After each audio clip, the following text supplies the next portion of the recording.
வதக்கி அரைக்கிற மாதிரி ஒரு தக்காளி சட்னி எப்படி செய்கிறதுன்னு பார்த்துருவோமா. 2 ஸ்பூன் நல்லெண்ணெய் போட்டு அது காஞ்சோடனே காரத்துக்கு தேவையான வரமிளகா போட்டு மிக்ஸி ஜாரில் தனியாக எடுத்து வச்சுக்கோங்க. லைட்டாக நிறம் மாறினா போதும். அதே எண்ணெயில் 1 ஸ்பூன் கடலைப்பருப்பு 1 ஸ்பூன் உளுந்து போட்டு அதுவும் லைட்டாக செவந்தோடனே 15 சின்ன வெங்காயம் 4-5 பூண்டு பல் அப்புறம் ஒரு பெரிய வெங்காயம் போட்டு கண்ணாடி பதத்துக்கு வதங்கினோடனே சின்ன துண்டு புளி போட்டு அதை வதக்கிக்கோங்க. வெங்காயத்தோட தக்காளி அதிகமாக சேருங்க, அப்போ தான் டேஸ்ட்டு நல்லாயிருக்கும். உப்பு போட்டு நல்லா வதக்கிட்டு கொஞ்சம் கருவேப்பிலை கொஞ்சம் கொத்தமல்லி சேர்த்து அதையும் நல்லா வதக்கிக்கோங்க. கருவேப்பிலையும் கொத்தமல்லியும் நிறம் மாறிடக்கூடாது, அந்த அளவுக்கு மட்டும் வதக்கிட்டு 2 ஸ்பூன் தேங்காய் திருவுனது சேர்த்துட்டு கேஸ் ஆஃப் பண்ணிடுங்க.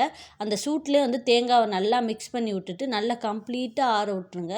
நல்லா ஆறுனக்கப்புறமா மிக்ஸி ஜாரில் கொஞ்சமாக அந்த தாச்சி கழுவுன தண்ணியை மட்டும் ஊற்றி அரைச்சி எடுத்து சாப்பிட்டிங்கன்னா சூப்பராக இருக்கும் இந்த சட்னி. கண்டிப்பாக ட்ரை பண்ணி பாருங்கள். கொஞ்சம் லாங் ப்ரொசீஜர் தான், ஆனால் டேஸ்ட்டு செம்மையாக இருக்கும். இந்த சட்னி அது கூட இட்லி சாம்பார் மொறு மொறுன்னு தோசை அப்படியே 2யும் தொட்டு மிக்ஸ் பண்ணி சாப்பிட்டோம்னா ஆஹா செம்மையாக இருக்கும்.